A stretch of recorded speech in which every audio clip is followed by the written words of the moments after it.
சரி பகவானிடத்திலே வந்து கேட்கிறார். பகவானும் பார்வதியும் தனிக்குள்ளாக இருக்கும்போது செந்தலை கருடையால் பார்க்கிறாராவது பகவானையும் பார்வதியும் பார்த்து சிவதரிசனம் செய்து நாளாகிவிட்டது. பகவானையும் பார்வதியும் பார்த்து சிவதரிசனம் செய்ய வேண்டும் என்று சொல்லி அப்படியே கைலாச மலை வந்து வரவில்லை. கைலாச மலையை காணவில்லை. ஒரே ஜலப்பிரளயமாக இருக்கிறது. அப்படி பார்க்கக்கூடிய சமயத்திலே ஒரு தாமரை புஷ்பத்திற்கு மேலே சரி பகவானும் பார்வதியும் வந்து கேட்கின்றார். சுவாமி ஏதேதோ ஈஸ்வரரே திருமேலே அமர்ந்ததென்ன, ஏதேதோ ஈஸ்வரரே திருமேலே அமர்ந்ததென்ன,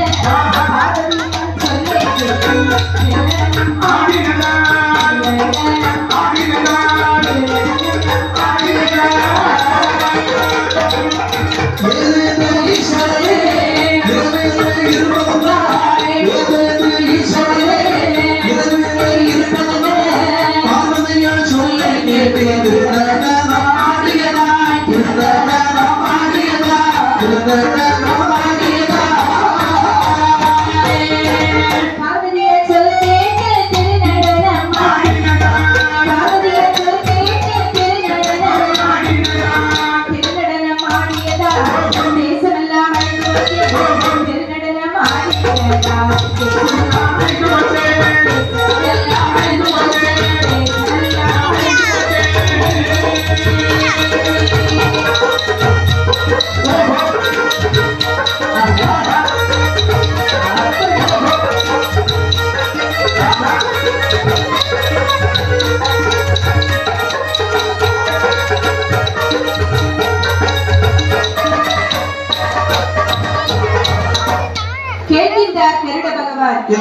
சுவாமி இரண்டு பேரும் இப்படி தாமரை மலரிலே அமர்ந்திருக்கின்றீர்களே, பகவானே என்னப்பா பார்வதி பார்வதியின் சொல்லை கேட்டு ஆடக்கூடிய சமயத்திலே சரி தலையில இருந்த கங்கையாக மக்களை பொங்கி இந்த அகில உலகமே அழிந்து விட்டது.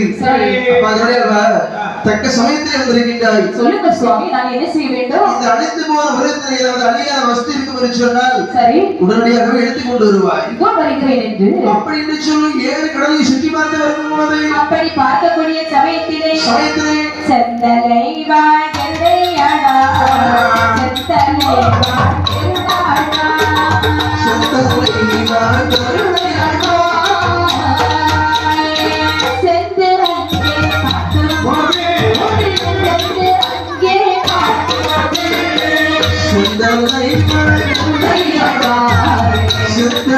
வாழடையாடா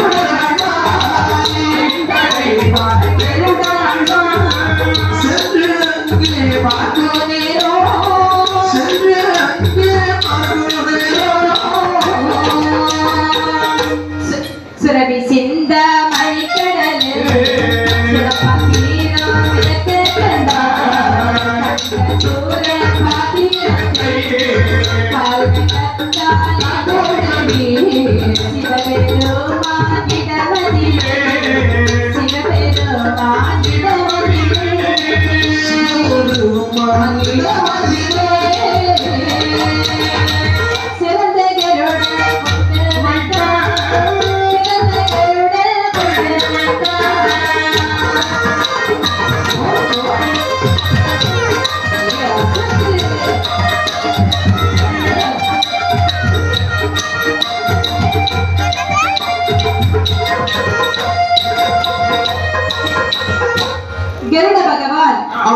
கடலையை சுற்றி பார்த்து வரும்போது சுரவி சிந்த வழிக்குள்ள ஒரு சிறப்பாத்திரம் வந்து வருகிறது. கண்ட சுரப்பாத்திரத்தை கால்வெடுத்தாலே கொழுவி சிவபெருமானுடைய இடத்திலே கொண்டு வந்து கொடுக்கின்றார். அப்போது சொல்லுகின்றார் கருடன், சுவாமி இந்த சுரப்பாத்திரம் மட்டும் தான் மிதந்து வந்தது. இந்த பாத்திரத்தை நான் உங்களிடத்திலே கொண்டு வந்து வைத்து விட்டேன். சுவாமி நான் கண்டெடுத்த பாத்திரம் இதுதான் என்று சொல்லிவிடும். பாத்திரத்தினுள்ள என்னையா இருக்கு? அப்படி சிவபெருமான் பாத்திரத்தை திறந்து பார்க்கக்கூடிய சமயத்திலே அந்த பாத்திரத்துக்குள்ளே 2 அறை இருக்கிறது. அதிலே ஒரு அறையிலே ஒரு ஆணும் இன்னொரு அறையிலே ஒரு பெண்ணும். ஆமா, இப்படி ஒரு ஆணும் பெண்ணுமாக இருக்கின்றார்கள். 2 பேரையும் பார்த்து கேட்கிற பகவான், எப்படி இப்ப இந்த உலகமே அழிந்து போன சமயத்தில் இந்த சிறப்பாத்திரத்தில் இருக்கீங்களே, நீங்க 2 பேரும் யாரு? சுவாமி என்ன? நான் யார் தெரியுமா? நான் தான் திருவள்ளுவர். சரி, இருக்கிறது என்னுடைய மகள் திருமகள். இவ மகளா? என்னுடைய மகள் திருமகள். சரி, இந்த உலகமே அழிந்து போன சமயத்தில் சிறப்பாத்திரத்தில் இருக்கீங்களே, என்னாச்சு? அதாவது நான் ஒரு விவசாயி. விவசாயம் செய்து கொண்டிருந்தேன். சரி, என்னுடைய மகள் திருமகள் எனக்கு சாப்பாடு கொண்டு வந்தார். அப்படி வரக்கூடிய சமயத்திலே இந்த உலகமே அழிந்து விட்டது. ஆகையினால் எங்களுக்கு எங்கே இருக்கிறது என்றே தெரியவில்லை. உயிர்தான் முக்கியம் என்று இந்த பாத்திரத்தை 2ஆக சமைத்து ஒரு அறையில் நானும் மற்றொரு அறையில் எனது மகளுமாக அமர்ந்து இப்படி உயிர் பிழைத்த சுவாமி. இந்த உலகம் அழிந்து விட்டது.